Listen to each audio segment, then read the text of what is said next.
Hoy seguimos con los versículos 5 al 11. Leemos la palabra del Señor y dice así: Pero ahora voy al que me envió, y ninguno de vosotros me pregunta: ¿a dónde vas? Mas porque os he dicho estas cosas, la tristeza ha llenado vuestro corazón. Pero yo os digo la verdad, os conviene que yo me vaya, porque si no me voy, el Consolador no vendrá a vosotros, pero si me voy, os lo enviaré. Y cuando Él venga, convencerá al mundo de pecado, de justicia y de juicio. De pecado, porque no creen en mí. De justicia, porque yo voy al Padre y no me veréis más.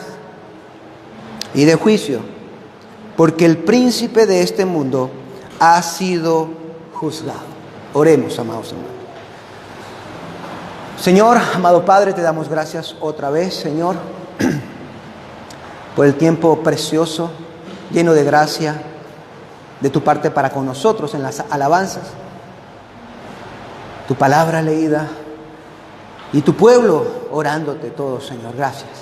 Amado Dios, dirígenos ahora en tu palabra. Dirige al predicador, Señor, a que sus pecados no sean, Señor, un medio de torpeza para que tu palabra no llegue a mis hermanos. Bendice al predicador para que él se esfuerce en ser fiel, en hablar lo que está escrito en tu palabra, tal y como tú tenías la intención de enseñar, Señor. Y guía a tu pueblo a discernir la verdad del error, lo bueno de lo malo, lo santo de lo profano, Señor. La voz de Cristo y la voz de un simple hombre. Que Cristo sea escuchado. Te lo pedimos en el nombre de nuestro Señor Jesús. Obra en nosotros, Padre. Amén y amén.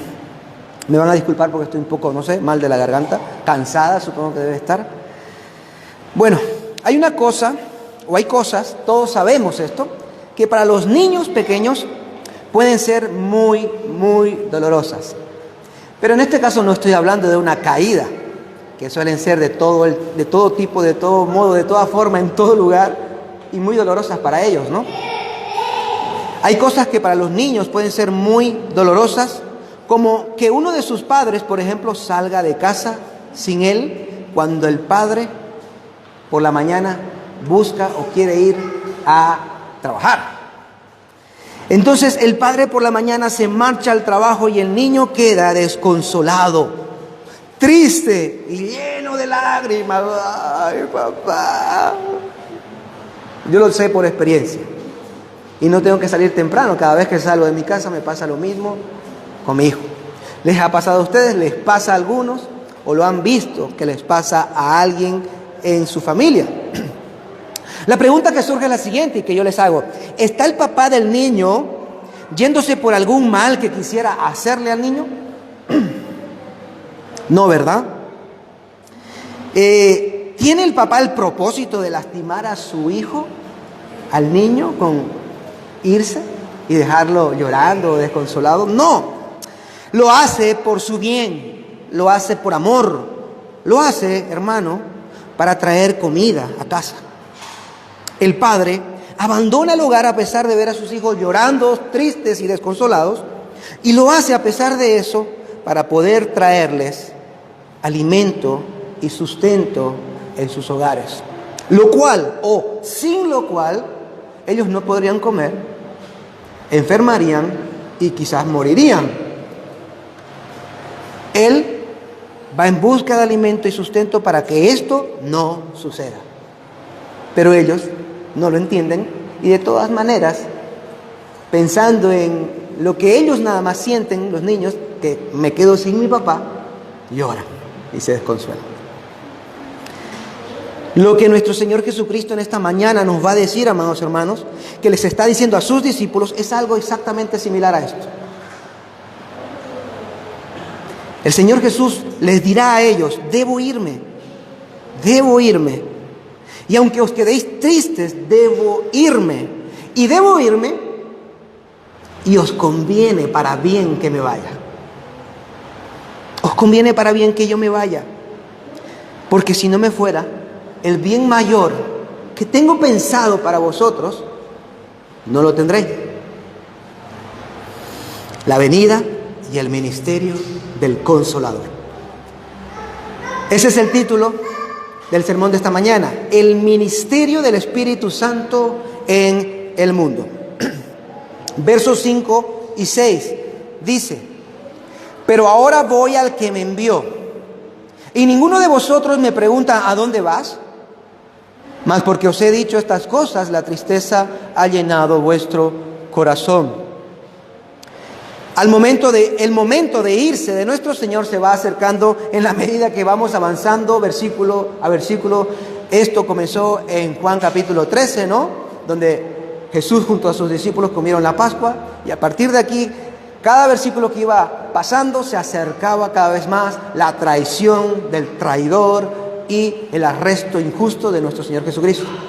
Así que esto se va acercando cada vez más. Y después de varias advertencias muy claras de lo difícil que será para ellos la comisión cristiana que Jesús les va a dejar, ahora el Señor les va a dar una reprensión. Una breve, solemne, santa y sencilla reprensión. En el verso 5 está. No sé si usted la notó. Porque dice: pero ahora me voy al que me envió, dice Cristo. Después del contexto, recuerde usted, os perseguirán, os odiarán, incluso os matarán, y todo esto porque no conocen a mi Padre. Os estoy diciendo estas cosas para que no les sorprendan, estén preparados. Y de pronto ellos se han puesto con cara triste, demudada, ¿verdad? Se han puesto entristecidos, y el Señor les dice: pero ahora me voy al que me envió, y ninguno de vosotros me pregunta: ¿a dónde vas? Como si el Señor les dijera: en lugar de centrarse en que yo me voy al Padre y de alegrarse porque voy al Padre, vosotros os estáis centrando en que os quedáis solos y en las adversidades futuras de las que acabo de contarles. Ninguno de ellos pensó: maestro, pero tú estás yendo al Padre, ¿verdad? Maestro, pero tú te vas, pero te estás yendo a estar con Dios, con nuestro Dios. Maestro, ¿cómo puedes ayudarnos? ¿Nos puedes ayudar? Ayúdanos. Ellos simplemente pensaron: nos quedamos sin Él, vienen los retos y el Señor ya no va a poder hacer nada por nosotros. No, yo voy al Padre. No me preguntáis, no os interesa a dónde voy, sino más bien cómo os quedáis vosotros. Y muchas veces nosotros, ¿qué pasa con nosotros? Hacemos lo mismo.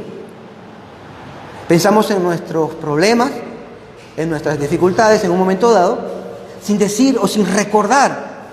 Bueno es cuando lo hace. Hablamos de cuando no lo hace, sin recordar: pero mi Dios está en su trono, pero mi Cristo me ha dicho que en Él soy más que vencedor para atravesar lo que estoy atravesando, y Él cumplirá su propósito en medio de lo que estoy atravesando, y Él me dará la fuerza, y Él me dará las palabras, Él me dará el ánimo, Él me dará la guía de lo que tenga que hacer, en lo que tenga que actuar o decir. Aquí ellos estaban anonadados, demasiado centrados ya en todo el discurso del Señor y en esas advertencias, y empezaron a entristecerse.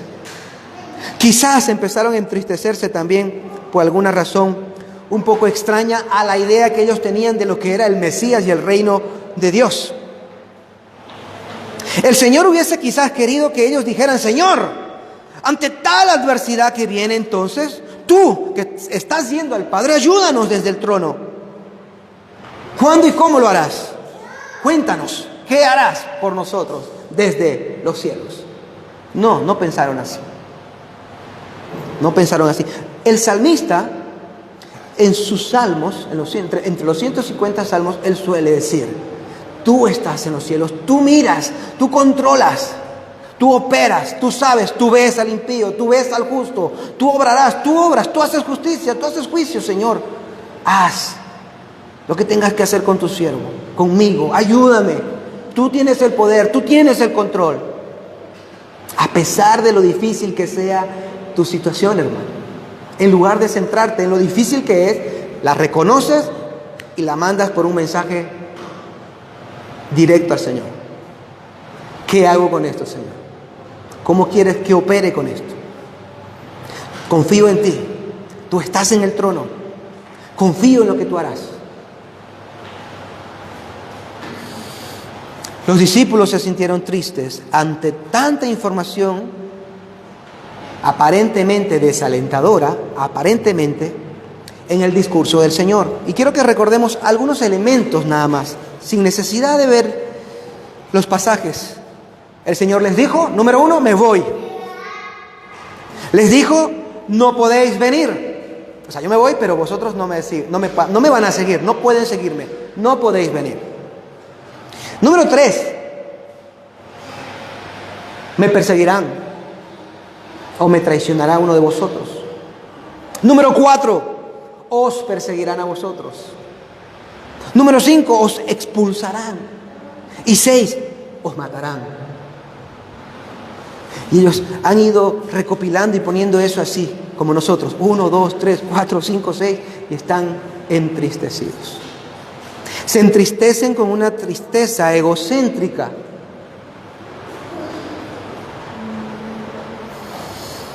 Pero quizás también con una tristeza por el pecado que en forma de adversidad les hará daño más adelante. Egocéntricamente, ¿por qué? Porque claro, están centrados en ellos. Es una tristeza que está pensada en lo que me va a pasar. Lo que me está diciendo el Señor que me va a pasar a mí. Yo no quiero pasar eso, Señor. Y es una tristeza también quizás considerando, wow, así de terrible es el mundo, el pecado, y tan malvados van a ser. Y todo esto inundó de tristeza los corazones de los discípulos. Sobre la tristeza egocéntrica y pecaminosa en ellos, podríamos escuchar lo siguiente. Matthew Henry comenta este versículo y dice, lo que llenaba de tristeza el corazón de los discípulos era un apego demasiado grande a las cosas de la vida presente. Estaban llenos de esperanzas acerca de la gloria y el poder del reino mesiánico que ellos imaginaron que era inminente y material, y no se hacían a la idea de una consolación espiritual de parte del Espíritu Santo. Demasiado apegados estaban ellos al mundo. Y ahora el Señor Jesús se va y les está diciendo, todo el mundo ahora va a estar en contra de vosotros. Todo el mundo estará en contra de vosotros por causa de mí. Por tanto, la tristeza inundó a los discípulos, y es como si ellos hubieran dicho algo como esto también. Maestro, si esto es así, si ocurrirán estas cosas, mejor no te vayas. No te vayas. Quédate con nosotros. ¿Por qué te vas? Ahora usted diría, bueno, es que lo aman al Señor, lo quieren, lo disfrutan. Bueno, podrían aparentemente parecer hermosos pensamientos, si los tuvieron, es una hipótesis. Pero también parecían preciosos, no los pensamientos, las palabras. Hermanos, parecían muy hermosas, muy preocupadas, muy atentas las palabras de Pedro a nuestro Señor Jesucristo. Jamás te acontezca cosa alguna como esa. ¿Recuerdan? ¿Cómo, Señor? ¿Cómo tú vas a padecer? ¿Cómo te van a hacer daño? ¿Cómo te van a entregar? ¿Cómo que te van a matar? Jamás acontezca tal cosa. Podría haber parecido hermosos esos pensamientos, pero no lo fueron. Al igual que se le dijo a Pedro, probablemente el Señor estaría pensando de sus discípulos, vuestros pensamientos están puestos en el reino de los hombres y no en el reino de los cielos.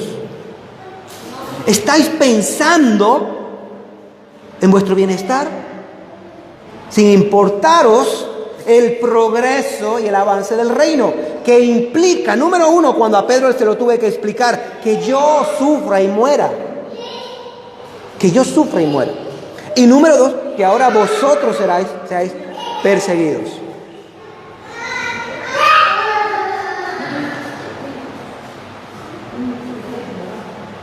Hay que separarlos un ratito.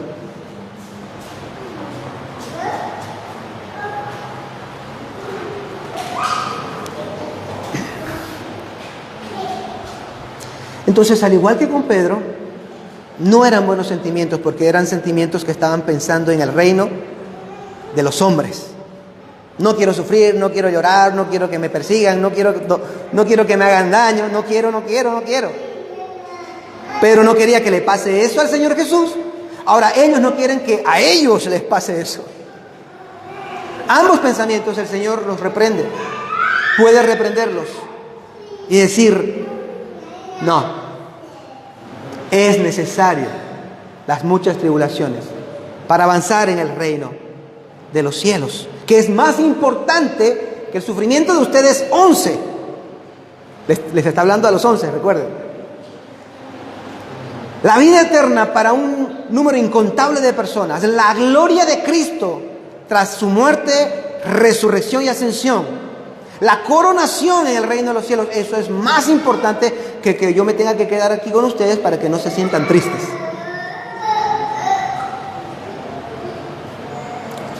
La respuesta del Señor, bien conocida entonces, es: no me voy a quedar. No puedo quedarme. Claro, no puede quedarse nuestro Señor, porque Él ha de hacer, como Él siempre dijo, la voluntad de su Padre. A Él le encantaba decir: la voluntad de mi Padre es lo que yo hago. Y yo solo hago lo que a Él le agrada. Cumplir las escrituras y las profecías. Está escrito, esto tiene que suceder, esto tiene que pasar. Debo irme, debo ser muerto en manos de pecadores y de gentiles y resucitar al tercer día.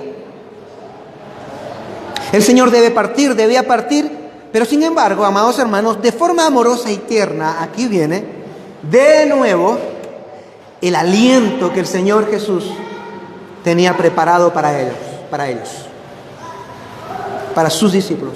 Un aliento en medio de su tristeza, un aliento que en realidad ya lo había mencionado antes y ahora simplemente les va a decir: ¡hey! Acuérdense de lo que ya les he dicho antes en Juan 14. Y en nuestro segundo punto: os conviene que yo me vaya. Verso 7. Pero yo os digo la verdad. Os conviene que yo me vaya, porque si no me voy, el Consolador no vendrá a vosotros, pero si me voy, os lo enviaré. Os conviene que me vaya, y esto que les voy a decir, dice Cristo, no es ninguna artimaña psicológica, palabras paternales que no son como una metáfora, un cuentito para tranquilizarlos. No, esto es verdad. Lo que les voy a decir es cierto. Es mejor, os conviene que me vaya. Os conviene. Será mejor para vosotros. Es algo bueno. Como el niño, si pudiera entender, su padre le diría: hijo, hija, bebé, te conviene que yo me vaya para poder traer el pan, el abrigo, el sustento, seguir teniendo un techo donde vivir. Si no me voy, viviríamos en la calle sin comida, nos enfermaríamos y moriríamos. Así que os conviene que yo me vaya. Esto es muy verdadero. No es una falsa consolación vana o pasajera, es verdad. Es mejor y más conveniente para vosotros, 11, que yo me vaya. ¿Y por qué? Porque el Consolador no vendrá si yo no me voy. Os conviene que yo me vaya, porque si no me voy, dice el verso 7, el Consolador no vendrá a vosotros, pero si me voy, os lo enviaré. Recordemos las palabras del Señor Jesucristo sobre el Consolador en Juan capítulo 14, en el versículo 16 y 17. ¿Lo tienen? Juan 14, 16 y 17. Y yo rogaré al Padre, y Él os dará otro Consolador para que esté con vosotros para siempre. Es decir, el Espíritu de verdad, a quien el mundo no puede recibir porque ni le conoce, ni le ve ni le conoce, pero vosotros sí le conocéis porque mora con vosotros y estará en vosotros. Notemos una cosa, el Señor Jesucristo dice en el 16, yo rogaré al Padre para que os dé. Si el Señor Jesús no fuera a estar con su Padre, que es lo que estamos debatiendo en el texto 7, lo que el Señor les está diciendo, os conviene, porque yo les dije que os enviaría un consolador, pero que para que Él venga yo tengo que ir y enviar, rogar al Padre por un consolador y juntos enviarlo. Si yo no me voy, el consolador no viene. Si yo no me voy, el consolador no vendrá, no lo tendréis. Miren la labor del Espíritu Santo en el 14 una vez más, versículo 26. Pero el Consolador, el Espíritu Santo, a quien el Padre enviará en mi nombre, Él os enseñará todas las cosas y os recordará todo lo que os he dicho. Esa es la parte del ministerio en ellos, en nosotros, del Espíritu Santo. Recordarnos las palabras de Dios y recordemos que Cristo luego, llegaremos allí en los sucesivos meses. En el capítulo 17 dijo: santifícalos en tu palabra es verdad. El Espíritu Santo tomará esa palabra y nos la enseñará. Entonces el Espíritu Santo es el que opera aquella palabra que santifica en nuestros corazones, pero también hace una operación en el mundo, y es lo que vamos a ver dentro de un momento. Además de la operación que hace en nosotros, el Espíritu Santo tiene un ministerio en el mundo antes de ser creyentes, para con creyentes y para con los que no son creyentes. Entonces, es mejor que nuestro Señor se vaya. ¿Pero por qué es mejor que el Espíritu Santo venga y que el Señor Jesús se vaya? Simple. Es mejor porque el Señor Jesucristo no puede estar en todo tiempo y en todo lugar con cada uno de nosotros, con cada uno de ellos. Porque su cuerpo físico lo limitaba a un solo lugar físicamente. Sin embargo, cuando el Espíritu Santo venga, que recuerden, es llamado también el Espíritu de Cristo.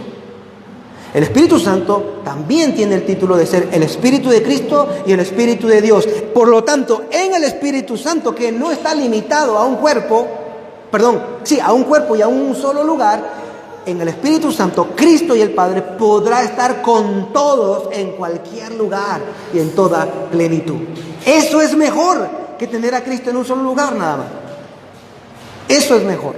Amados hermanos, estamos hablando de lo que se ha llamado la era del Espíritu Santo. La era del Espíritu Santo es mejor, más avanzada que la era de la ley y el Antiguo Testamento. La era del Espíritu Santo es, escúcheme bien y no se asuste, es aún mejor que la era del ministerio terrenal de Cristo. El reino de los cielos va avanzando, amado hermano, y en la medida que va avanzando, se va acercando y va avanzando cada vez mejor, cada vez más cerca. Por lo tanto, ahora, con el Espíritu Santo obrando en el mundo, en nosotros, y Cristo y el Padre a través del Espíritu en nosotros, eso es mucho mejor que cuando Cristo solo estaba quizás en una sola montaña dando un discurso y no podía dar otro discurso en otra montaña. Ahora, los predicadores de Cristo, todos los siervos de Cristo están predicando en todo el mundo, hermanos, en diferentes lugares, a diferentes personas, de diferentes colores de piel y de idiomas. Eso es mejor. Y Cristo está presente ahí por medio del Espíritu Santo, el cual es coigual al Hijo y coigual a Dios el Padre. Y Él está aquí en representación y ministerio de Cristo y el Padre, obrando la consumación de la cruz y llevándola a cabo hasta la santificación perfecta en el día en que Cristo venga. Por tanto, el Señor y no yo dice: os conviene que yo me vaya para que el ministerio del Espíritu Santo inicie. El Espíritu Santo consolaría a los tristes discípulos, sí, lo haría, porque los ayudaría en todo, ya como discípulos, a dar testimonio, a recordar las palabras del Señor. Lo hace con nosotros también, en medio de este mundo hostil en el cual ellos vivieron y nosotros vivimos hoy. Aún más, el Espíritu Santo será quien revele la verdad de mí o de ellos y hacia el mundo. El Espíritu Santo sería quien revele la verdad de quién es Cristo al mundo, de quiénes eran los apóstoles para el mundo y de quiénes somos ahora nosotros para el mundo. El Espíritu Santo es el que se encarga de dar ese testimonio y revelar esa verdad. ¿Y cómo lo hace? ¿Cómo lo hará? Lo hace por medio de la predicación del Evangelio. No hay otra. Cuando alguien predica el Evangelio, el Espíritu Santo da testimonio en ese momento de que lo que se está hablando es verdad. ¿Qué es verdad? Dios amó al mundo y envió a su Hijo, santo y perfecto, para salvarlo. Dios envió a su Hijo para sacrificarlo como ofrenda de expiación. El Hijo murió, vivió sin pecado y resucitó y ascendió. Y todo el que cree en Él y se arrepiente de sus pecados tiene vida eterna. El Hijo es el Hijo y todos los que siguen a Cristo son discípulos de Cristo e hijos de Dios. Cuando predicamos ese Evangelio, el Espíritu Santo lo aplica al corazón del creyente o a la mente del creyente, en primer lugar antes del corazón, y lo convence de que esos son verdades, realidades. Los convence en algún caso para salvación y los convence en muchos otros casos para condenación. Como lo dijo nuestro amado pastor Paul Washer. El Evangelio es una buena noticia para salvación para los que se arrepienten y creen. Pero aquellos que lo escuchan y entienden todo esto y el testimonio del Espíritu Santo que opera ahí en medio del Evangelio es una sentencia de muerte. Es así como va a operar y veremos ahora el ministerio del Espíritu Santo en el mundo. La verdad descubierta. Eso es lo que hace el Espíritu Santo, descubrir la verdad, revelarla. Verso 8 al 11.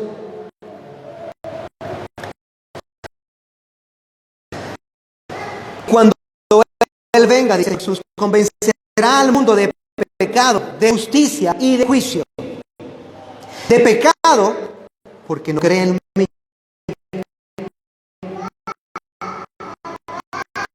Justicia, porque yo voy al Padre y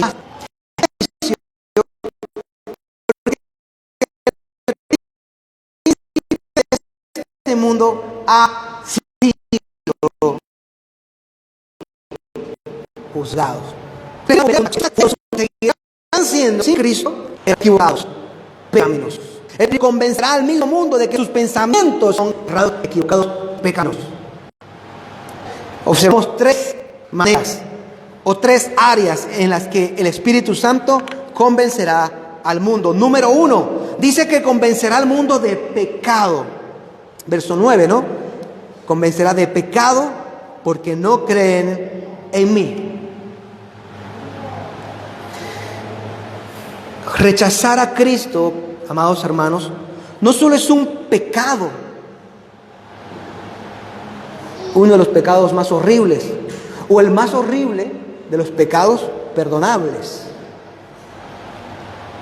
Pero es un pecado, y no solo un pecado, sino que también te deja en pecado. Rechazar a Cristo es el pecado más horrible y te deja en pecado. ¿Por qué? Bueno, porque solo Jesús cargó con ellos en la cruz. Si tú rechazas al que cargó con los pecados, ¿cómo vas a quedarte sin pecado o expiar o quitarte o zafarte de los pecados? No puedes. Pregúntele a cualquier religión que no sea la verdadera religión cristiana, a la musulmana, a incluso al católico romano, a quien sea, al hindú, ¿cómo se arreglará el problema y la culpa de tus pecados delante de Dios, Alá o como lo quieras llamar?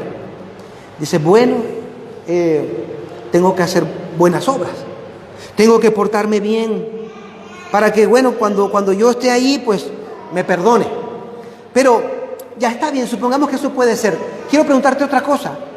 ¿Cómo puedes tener la seguridad de que has solucionado ese problema aquí? Y ellos te dicen, no puedo. Todos te van a decir, no puedes tener seguridad. Todas las demás religiones son arminianas también, como nuestros amados hermanos arminianos. No tienen seguridad y no pueden tenerla. Porque ellos se sujetan a sus obras mismas para supuestamente satisfacer las necesidades de estar sin pecado, como devolviendo por obras buenas mis pecados malos. Y eso es imposible delante de Dios. Así que el Espíritu Santo va a convencer de esa realidad. Note bien lo que dice: porque no creen en mí. En el 9. Entonces los convence de pecado, los convence de sus acciones de pecado y los convence de que seguirán en pecado a menos que crean en mí. No a menos de que trabajen para mí, firmen un contrato de empresa por 1 año, por 2, por 3, por 5.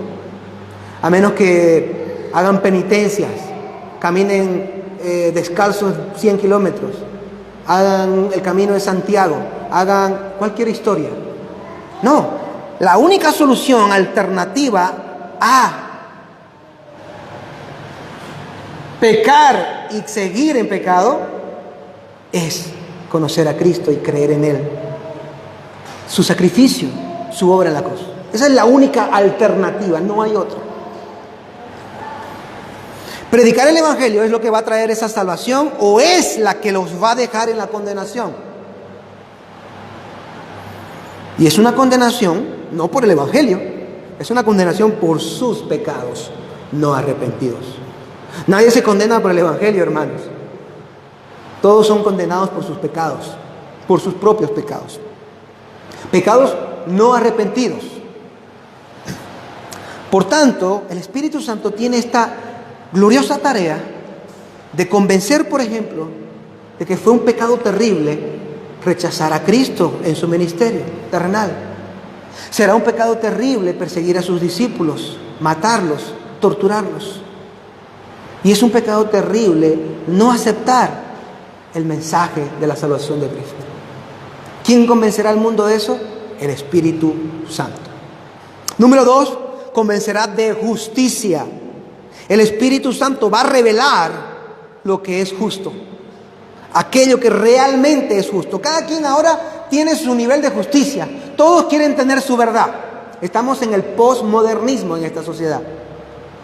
Aquí en Santa Cruz, en Bolivia y en el mundo entero. No, lo que es verdad para ti, pero yo tengo otra verdad. Incluso en las iglesias, amados hermanos. A ver, abran sus Biblias y lean este versículo. Marcos capítulo 15, versículo 2. Léalo, hermano. Ya lo leí. ¿Qué entiende usted, para usted, ese versículo? Yo creo que esto es esto para mí. A ver, usted, fulanita, Andreita, te toca, hermana, lea. ¿Y para usted qué significa? Para mí esto. Y para usted, Arturito, esto. Amén. Para todos es válido lo que hayan creído que significa. No. El mundo actúa así. Esto se está infiltrando en la iglesia. No saben lo que es justo, no saben lo que es la verdad, lo que es lo recto en realidad. Creen que cada quien puede construir su verdad y su justicia. Pero la realidad es que la palabra de Dios también, Dios, su palabra es la que ordena lo que es justo y lo que no es justo, lo que es bueno y lo que es malo. Pero como el mundo está confundido, el mundo está con el pecado, el mundo es posmodernista o modernista, necesita que alguien lo convenza de ese error. ¿Quién lo va a hacer? El Espíritu Santo. Exactamente. ¿Por medio de qué? Del Evangelio. El Espíritu Santo dará convicción de falsedad versus verdad, lo bueno versus lo malo, lo santo versus lo profano. Y esto aún cuando ellos no se arrepientan. No necesariamente terminarán arrepentidos, pero terminarán convictos. Tuve la oportunidad de poder evangelizar una vez a 2 chicas que eran lesbianas y venían tomaditas de la mano y muy tranquilas, y yo las detuve, les pedí que si podía hablar con ellas un minuto y me dijeron que sí. Bueno, de entrada me comentaron, cuando yo quise comentarles sobre el Evangelio, bueno, nosotros no creemos en Dios, somos ateas. Ahora, mis hermanos, escuchen una cosa: jamás, en ningún solo segundo, dentro de esos 5 minutos o 4 que hablé con ellas, les mencioné ni me importó si eran lesbianas o no. Porque en el mensaje del Evangelio no se dice que le hables de un pecado concreto nada más. sino de que le hables de que es un pecador o una pecadora. Y de que le hables de la ley, de que ha mentido, de que ha codiciado, de que ha desobedecido a sus padres, ha blasfemado. Y que por eso, y no por ser lesbiana, que también, pero por estas primeras razones, serás condenado. Así que no tuve que hablarles de nada de su lesbianismo. No les toqué ese tema. Yo creo que por eso también me escucharon. Hermanos, ¿qué pasó? Yo les estaba hablando. No creen en Dios. Les propongo algo, les dije. Si es que ustedes me lo regalan, les dije, ¿no? La opción. ¿Qué tal si suponemos solamente por 3 minutos que ustedes creen en Dios? Supongan que creen en Dios nada más. Ay, sí, claro, sí, podemos, sí. Y sonriendo ahí como algo divertido para ellos, ¿no? Muy bien, supongamos que creen ustedes en Dios, ¿ok? Yo voy a suponer que creen, ¿no? Solo estos 3 minutos, muy bien. Y empecé a exponerles los 10 mandamientos. ¿Ustedes se creen buenas? Y bueno, le prediqué el Evangelio. ¿Dónde creen que morirían? Recuerden que creen en Dios, estamos suponiendo, ¿eh? ¿Irían al cielo o al infierno? Tenía que enfatizarles todo el rato para que respondan acorde a que creen en Dios. Y se dieron cuenta que si creyeran en Dios, se irían al infierno. El punto es, ellas dicen no creer. La palabra dice que no hay ateos, que sí creen. Pero aunque se escudaron en eso, yo les hice una sencilla actividad. Imaginen que sí. Y tras imaginarlo, aún en la imaginación se dieron cuenta de que cuando les hablé de la ley, no eran buenas, eran pecadoras. Y si creyeran en Dios, honestamente dijeron mereceríamos ir al infierno. Y otra cosa, dejaron de sonreír y empezaron a ponerse serias. Y se soltaron las manos, y no lo estoy inventando, mientras íbamos avanzando. Ese es el poder del convencimiento del Espíritu Santo en el pecador. Que ya sea que se hayan convertido o no, quién sabe, a lo mejor se convirtieron después. O no importa. Hubo convicción de pecado en el impío. Eso solo lo va a hacer el Espíritu Santo y convencerá de la justicia, lo que es bueno y lo que es malo, de la ley de Dios y la ley de los hombres. Por tanto, no habrán excusas. No habrán excusas. El Espíritu Santo convencerá, por supuesto, en este texto, en primer lugar, de la justicia, es decir, de la impecabilidad de la vida de Jesús. Esto es importante porque las personas calificaron a Jesús como un pecador, un blasfemo, un hijo del diablo, alguien que operaba en nombre de Belcebú, alguien que merecía la muerte. Y el Espíritu Santo convencerá al mundo de que eso fue falso, de que Jesús era el justo, el bueno, el santo y perfecto. También convencerá al mundo, más allá de sus primeros o de sus asesinos y de su generación, a las postreras generaciones, a través de la resurrección de los muertos, de la ascensión a la gloria y de la coronación en el reino de los cielos. El Espíritu Santo convencerá a todos los demás de que Él es el verdadero Salvador, Hijo de Dios, quien Él dijo ser.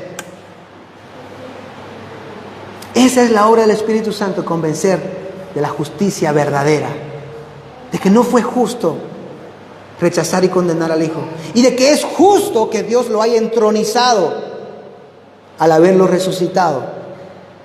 Eso es justo, eso era lo justo, eso no era lo justo. El mundo se convencerá. Qué terrible será o es, amados hermanos, una vez más, el pecado de haber matado a Cristo, de haberlo rechazado. Pero gloria damos a Dios de que eso no fue algo improvisado, de que eso no fue un altercado del cual el Señor fue pillado por sorpresa.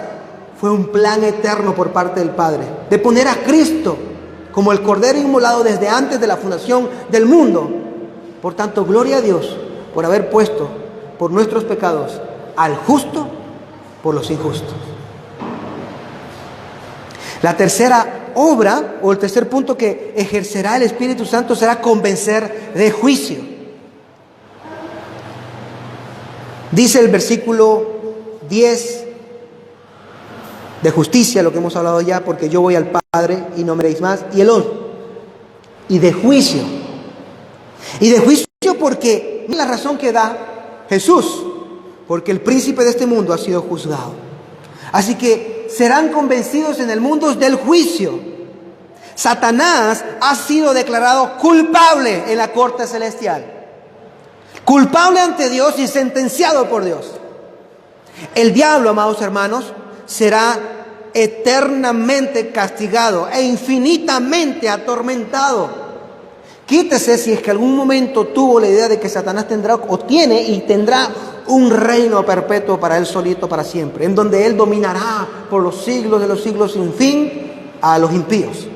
No, Satanás ha sido juzgado ya, ha sido sentenciado ya y simplemente está esperando ser llevado. Y pronta está ese momento a la cárcel en la cual él va a sufrir por los siglos de los siglos. Eso es lo que dice Apocalipsis 20:10. Venga conmigo y en Apocalipsis vamos a estar leyendo varios textos en la fase final del sermón.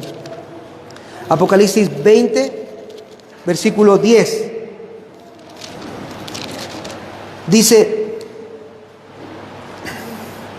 y el diablo que los engañaba fue arrojado al lago de fuego y azufre. Ah, hermano, gloria a Dios. Dios ha sentenciado y prontamente lanzará al diablo al lago de fuego y azufre, en donde él será castigado por sus propios pecados. Donde también, continúa el texto, están la bestia y el falso profeta. Y mire lo que ocurrirá con ellos. Y serán atormentados día y noche por los siglos de los siglos. A Satanás no le espera un reinito, hermanos. A Satanás le espera el tormento eterno, amados hermanos. Dios hará justicia no solo con los hombres, hará justicia para con la actuación pecaminosa de Satanás. Y será atormentado por los siglos de los siglos. Ahora bien, esto es bueno en el sentido de que nos alegramos de que Dios castigará al adversario, ¿verdad? Al diablo, a Satanás, al acusador. Sin embargo, hay un problema. El problema para el hombre, en este caso para el hombre que es pecador, y todos somos pecadores, los hay arrepentidos y los hay no arrepentidos. En este caso, el problema para el hombre pecador no arrepentido con esta situación es la siguiente: no hay consuelo para él.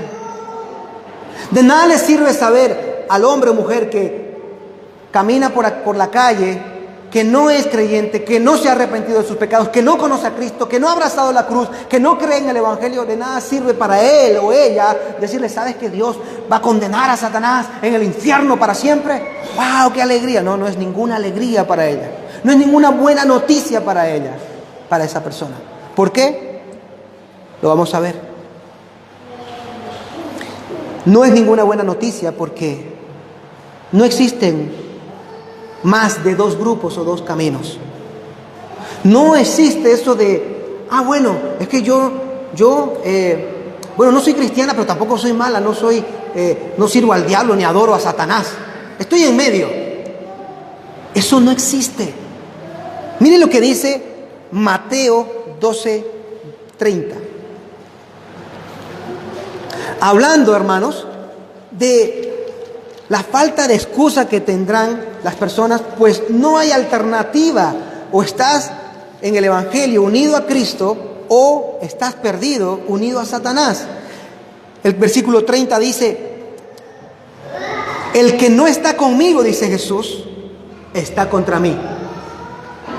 Yo no estoy con Jesús, pero tampoco estoy en contra de él. Mentira. Jesús está diciendo: si no estás conmigo, estás contra mí.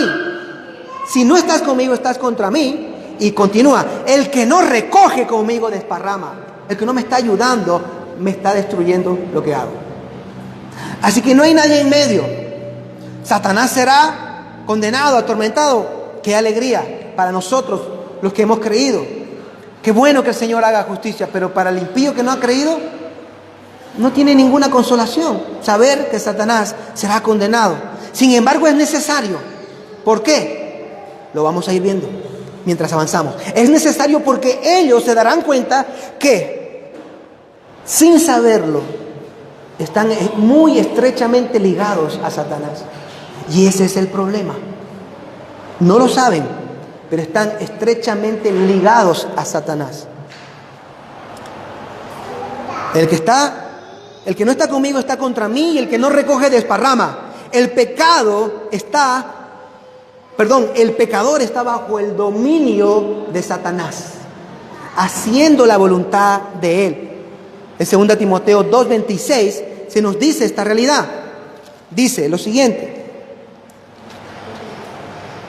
y volviendo en sí, escapen del lazo del diablo, habiendo estado cautivos de él para hacer su voluntad.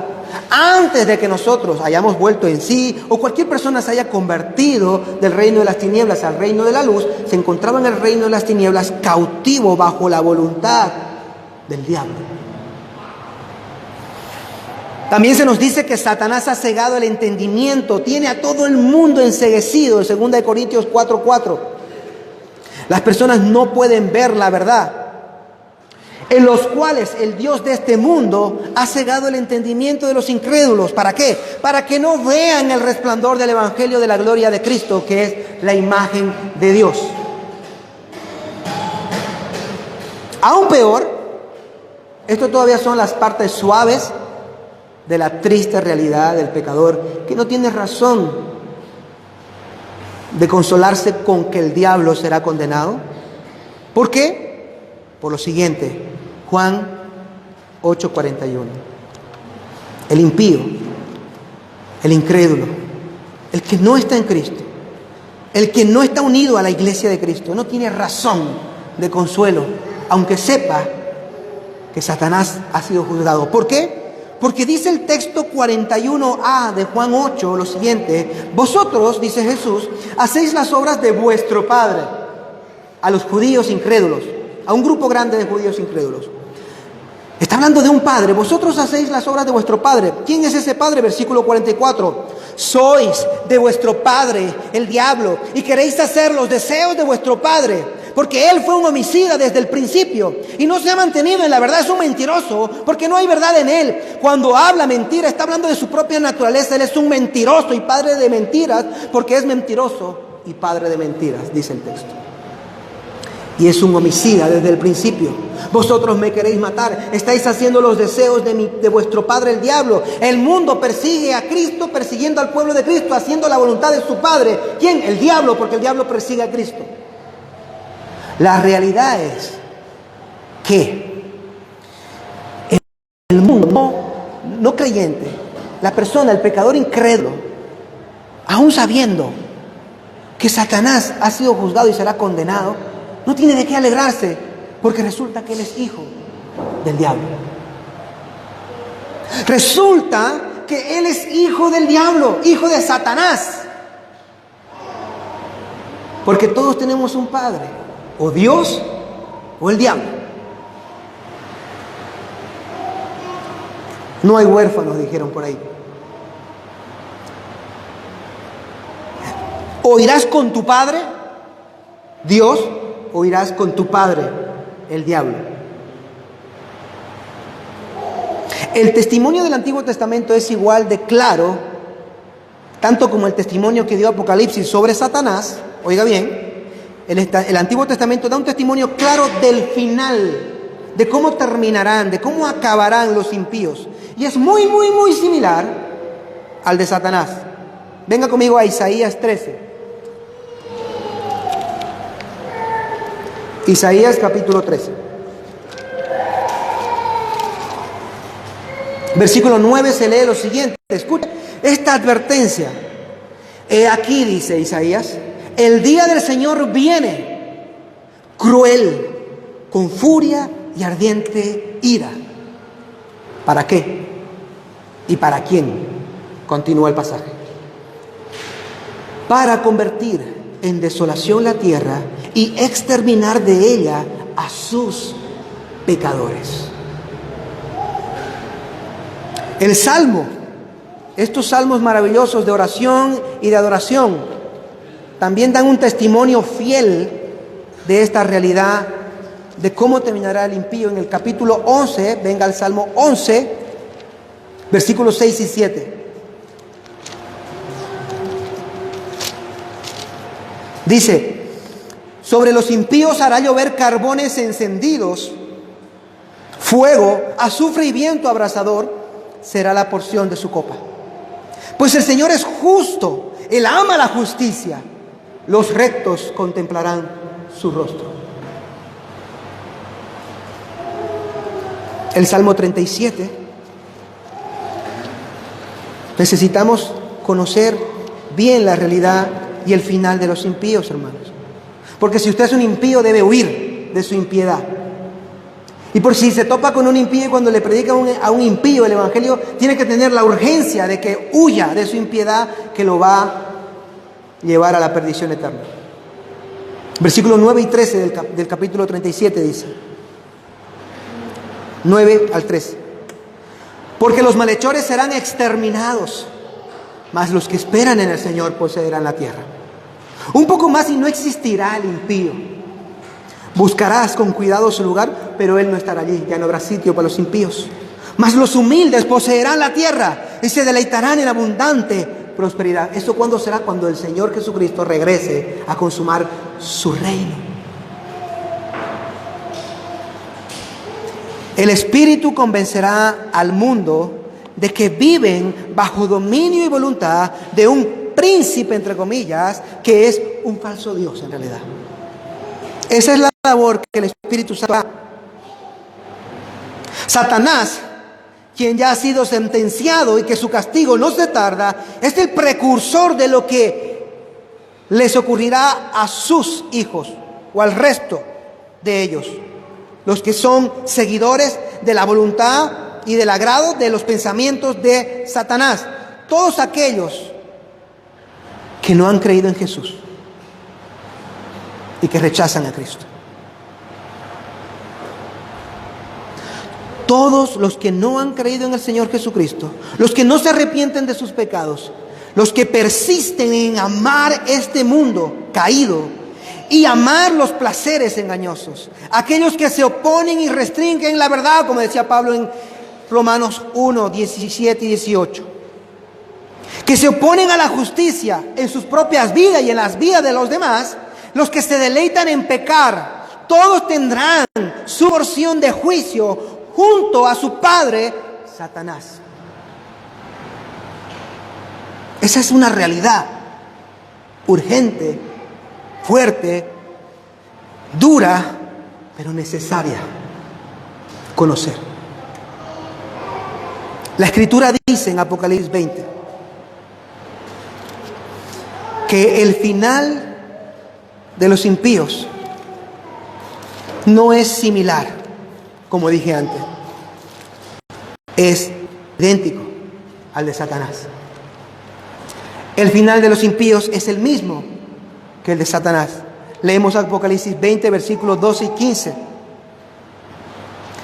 Y vi a los muertos, grandes y pequeños, de pie delante del trono. Y los libros fueron abiertos, y otro libro fue abierto, que es el libro de la vida. Y los muertos fueron juzgados por lo que estaban escritos en los libros, según sus obras. Y el mar entregó los muertos que estaban en él. Y la muerte y el Hades entregaron a los muertos que estaban en ellos. Y fueron juzgados, cada uno según sus obras. Y la muerte y el Hades fueron arrojados al lago de fuego. Esta es la muerte segunda, el lago de fuego. Y el que no se encontraba inscrito en el libro de la vida fue arrojado al lago de fuego. Todos aquellos que no están escritos en el libro de la vida son todos aquellos que no creen en Cristo. Todos los que no creen hoy ni creerán mañana en Cristo son los que no están ni estarán escritos en el libro de la vida jamás, y serán lanzados al lago de fuego junto donde está su padre, Satanás. Y estarán con su padre, siendo atormentados por los siglos de los siglos. Qué horrible condición, amados hermanos, es la de ser un incrédulo toda la vida creyéndose grandes en el mundo, para darse cuenta que son unos grandes miserables en el infierno. ¡Qué terrible! Gloria a Dios que sentencia a Satanás, pero nuestro corazón gime y debería gemir por nuestras familiares que no son creyentes, nuestros amigos, las personas, y decir: Señor, sálvalos, para que no sigan siendo hijos del diablo y terminen condenados en el mismo lugar que Satanás. Señor, sálvalos, Señor, arrebátalos, Señor. del infierno. Y qué bueno es predicarles el evangelio aunque se enojen y te digan que sos un aburrido, un metido, que me cansas, que me agobias. Es que no saben su condición, hermanos. No entienden lo que les espera. No conocen lo que los aguarda. Si tan solo supieran, lo pueden saber cuando le predicamos el evangelio y le decimos, le advertimos, esto es lo que te espera. Arrepiéntete.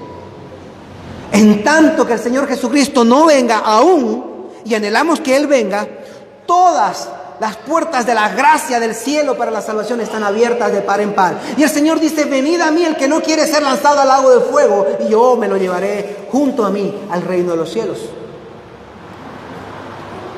No lo dice así, en esa manera, pero la Escritura lo dice en su totalidad. El que muera y cree en mí, aunque esté muerto, vivirá. En mi presencia hay delicias para siempre, deleites, vida eterna, ríos de agua viva, frutos deliciosos, gozo, paz, felicidad. El impío no tiene que morir impíamente y perecer en su impiedad y ser castigado. Él puede, si quiere, arrepentirse. El problema es que no quiere, pero hemos de advertirle y decirle que se arrepienta y que crea, que se salve. ¡Qué horror! Y con esto terminamos como conclusión. ¡Qué horror entonces fue que aquellos hombres mataran al santo y justo en la cruz! ¡Qué pecado terrible!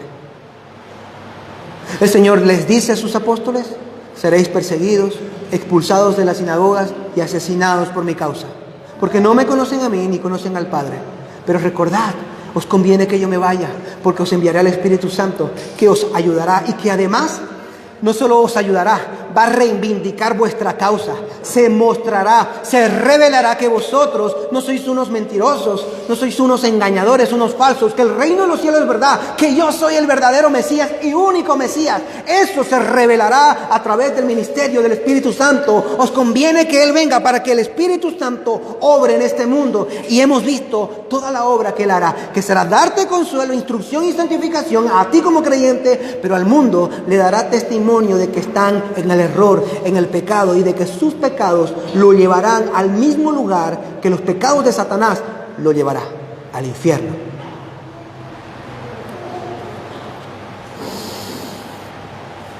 ¡Qué horror! Y qué aliento para ellos. Decirles, ¿saben qué? Todo lo que le hagan a ustedes no quedará impune, ni quedará sin un registro de la iniquidad.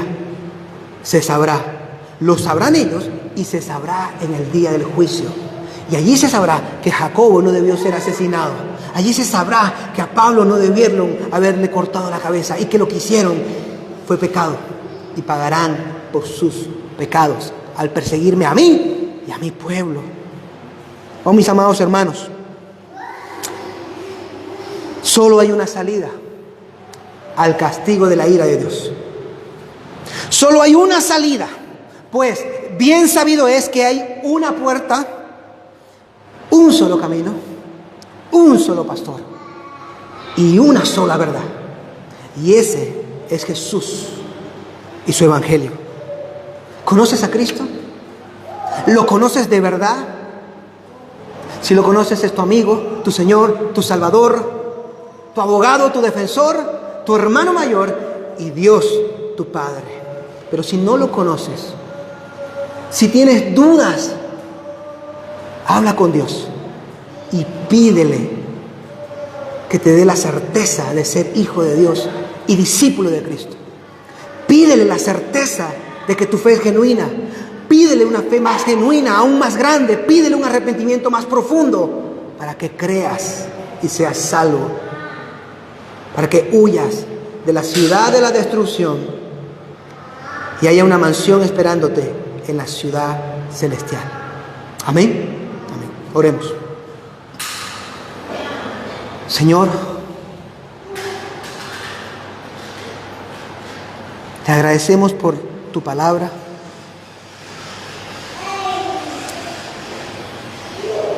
Señor, danos, Señor, una mayor fe en Cristo para nuestra mayor seguridad de que somos hijos tuyos. Si alguno no tiene la fe salvadora, sálvalo, Señor.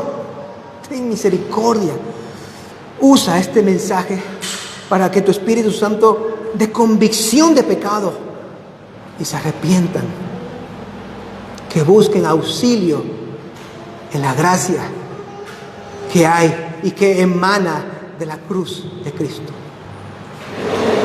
Que busquen perdón completo y salvación absoluta en Jesús. Y ayúdanos a todos juntos perseverar en una mayor fe y un mayor arrepentimiento de corazón que crece día a día en nuestro Señor Jesús y arrepentimiento de nuestros pecados. Ayúdanos a testificar solemnemente, con seriedad, no como un juego, del pecado en que moran nuestros amigos, familiares y vecinos. Oh Señor, convierte al impío de su camino hacia las sendas de justicia y de verdad. Convierte a nuestros familiares, convierte a nuestros amigos. Úsanos a nosotros en tu gracia como un simple micrófono en tus manos. Habla a través, pero que se oya tu voz y no la nuestra. Te lo pedimos, Señor. Que tu Espíritu Santo realice su ministerio en el mundo a través de nosotros y que lo haga para la gloria de Cristo y para la gloria de tu nombre. En el nombre de Jesús. Amén.